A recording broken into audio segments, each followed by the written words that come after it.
ನಾಳೆಯಿಂದ 2 ದಿನ ಭಾರಿ ಮಳೆಯಾಗುವಂತ ಸಾಧ್ಯತೆ ಇದೆ. ಬೆಂಗಳೂರು ಸೇರಿದಂತೆ ಕರಾವಳಿ ಮಲೆನಾಡಿನಲ್ಲಿ ಮಳೆಯಾಗಲಿದೆ. ಮೀನುಗಾರರು ಸಮುದ್ರಕ್ಕೆ ಇಳಿಯದಂತೆ ಸೂಚನೆಯನ್ನ ನೀಡಲಾಗಿದೆ.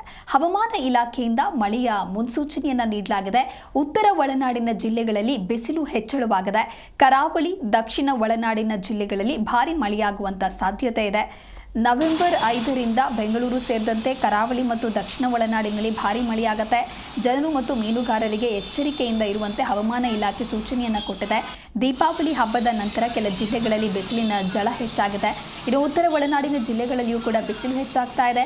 ಆದರೆ ನವೆಂಬರ್ 5ರಿಂದ ಮಳೆ ಬರಲಿದೆ. ಕರಾವಳಿ ಮತ್ತು ದಕ್ಷಿಣ ಒಳನಾಡಿನ ಎಲ್ಲ ಜಿಲ್ಲೆಗಳಲ್ಲೂ ಕೂಡ ಬುಧವಾರದಿಂದ ಭಾರಿ ಪ್ರಮಾಣದ ಮಳೆ ಆಗಲಿದೆ ಅನ್ನುವಂತಹ ಒಂದು ಸೂಚನೆಯನ್ನು ಹವಾಮಾನ ಇಲಾಖೆ ನೀಡಿದೆ.